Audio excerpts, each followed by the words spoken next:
माननीय श्री इमरान प्रतापगढ़ी जी। धन्यवाद सभापति महोदय। कभी सुदामा पांडे धूमिल जी ने कहा था कि एक आदमी रोटी बेलता है, एक आदमी रोटी खाता है, एक तीसरा आदमी भी है जो न रोटी बेलता है न रोटी खाता है, वो सिर्फ रोटी से खेलता है। वो तीसरा आदमी कौन है? मेरे देश की संसद मौन है। सभापति महोदय, वो भी क्या दिन थे जब संसद में देश का बजट पेश होता था तो देश की सड़कें ठहर जाया करती थीं। रेल बजट पेश होता था तो लोगों की उम्मीदें रेल के डिब्बों की तरह पटरियों पर दौड़ने लगती थीं। पूरा देश धड़कने रोक करके वित्त मंत्री और रेल मंत्री को सुना करता था। अफसोस, अब बजट पेश हो जाता है, मीडिया चैनल सरकार का महिमा मंडन करते हैं और बेचारी जनता बजट के आंकड़ों के शब्द जाल में उलझी हुई महीनों बाद समझ पाती है कि उसका तो फिर से कट गया। सभापति महोदय, पिछले 2 साल अमृतकालीन बजट पेश किए गए और इस बार एक नई शब्दावली गढ़ी गई है, तुष्टीकरण बनाम संतुष्टीकरण का बजट। सभापति महोदय, सुनने में कितना आलंकारिक लगता है ये शब्द। सोच रहा हूं देश की वित्त मंत्री और प्रधानमंत्री जी से पूछूं कि आखिर किसकी संतुष्टि?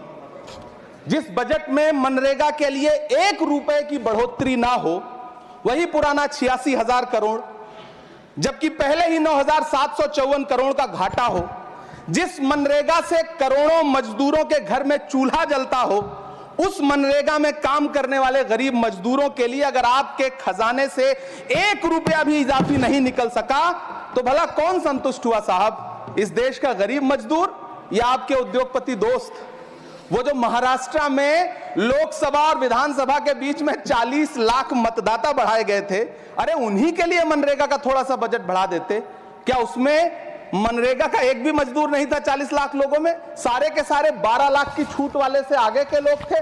सभापति महोदय, कल जब वित्त मंत्री जी देश की संसद में भाषण दे रही थी तो वहां मुंबई में कोई गरीब इंसान जब अपनी जेब टटोल करके अपनी मोटरसाइकिल में 1 लीटर पेट्रोल भरवा रहा था तो उस पेट्रोल की कीमत थी 103 रुपया प्रति लीटर।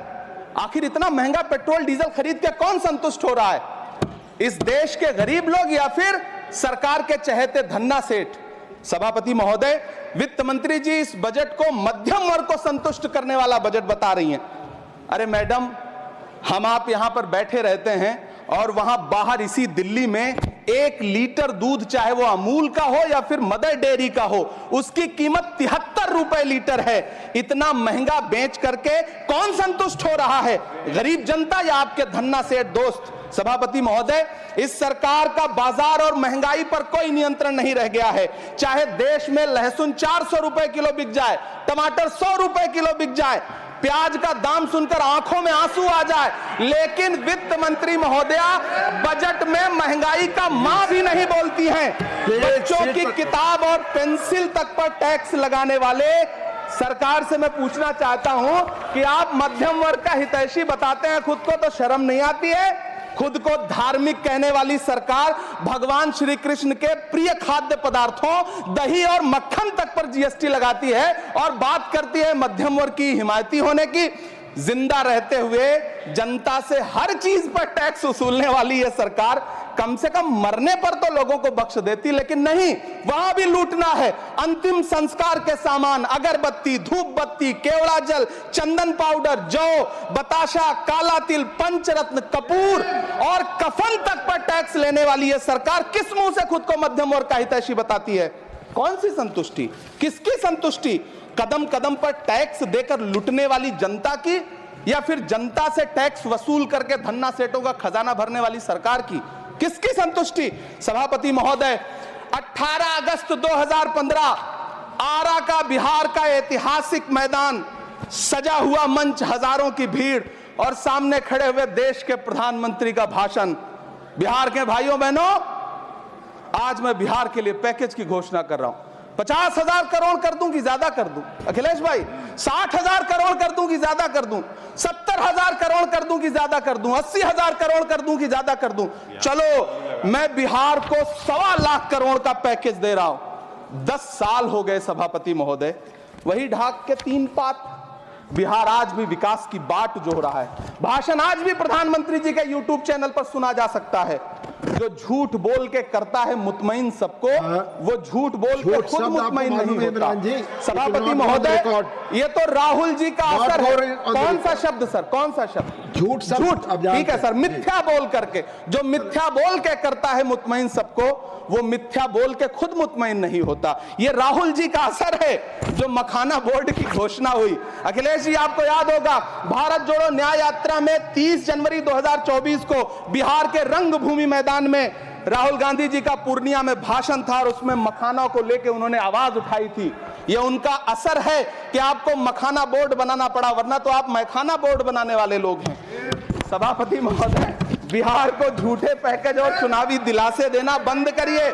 आज भी जब कोसी में बाढ़ आती है तो पूरा सीमांचल बर्बाद हो जाता है। मैंने उस तबाही को अपनी आंखों से देखा है। 2016-17 की बाढ़ में अपने इन्हीं हाथों से राहत सामग्री बांटी है मैंने। अगर सच में बिहार के लिए कुछ करना चाहते हैं तो बिहार को बाढ़ से बचाने का प्रबंध करिए। पूर्णिया एयरपोर्ट 10 साल से बाट जो रहा है। घोषणा 2014 में हुई, बन के आज तक तैयार नहीं हुआ। अलीगढ़ मुस्लिम विश्वविद्यालय का किशनगंज सेंटर बजट के अभाव में दम तोड़ता जा रहा है। मैंने पिछले बजट सत्र में भी आवाज उठाई थी। आज फिर वित्त मंत्री जी से अनुरोध करना चाहता हूं, दामन फैला करके, कि अलीगढ़ मुस्लिम विश्वविद्यालय का किशनगंज सेंटर बन जाने दीजिए। आखिर कौन सी नफरत है? यह मुल्क हमारा भी है। इस मुल्क की मिट्टी में हमारा भी खून पसीना शामिल है। हमसे इतनी भी क्या नफरत? रिश्तों की ये नाजुक डोरें तोड़ी थोड़ी जाती हैं। अपनी आंखें दुखती हो तो फोड़ी थोड़ी जाती हैं। सभापति महोदय, अल्पसंख्यक मंत्रालय का बजट काटकर मौलाना आजाद नेशनल फेलोशिप बंद कर देना, प्री मैट्रिक स्कॉलरशिप बंद कर देना, नई मंजिल योजना बंद करना, धरोहर योजना बंद करना। 2024-25 के बजट में माइनॉरिटी मिनिस्ट्री के लिए 3183 करोड़ रुपए की घोषणा हुई, लेकिन देश को हैरत होगी कि बाद में समीक्षा करके लगभग आधा कर दिया गया, 1868 करोड़ रुपए। मैं तो सरकार से पूछना है कि कौन संतुष्ट हुआ? इस देश का अल्पसंख्यक संतुष्ट हुआ या आप संतुष्ट हुए? किसका संतुष्टिकरण? सभापति महोदय, मैं प्रधानमंत्री जी से कहना चाहता हूं कि आप ही ने 1 मार्च 2018 को किंग अब्दुल्ला को, जॉर्डन के किंग अब्दुल्ला को मेहमान बना करके इसी दिल्ली में एक कॉन्फ्रेंस में कहा था कि मैं मुसलमानों के एक हाथ में कंप्यूटर और दूसरे हाथ में कुरान देना चाहता हूं। कंप्यूटर देने की बात तो छोड़िए, पढ़ाई के लिए जो स्कॉलरशिप मिल रही थी उसको भी छीन लिया आपने। किसको संतुष्ट करने के लिए? हम समझते हैं इस साजिश को।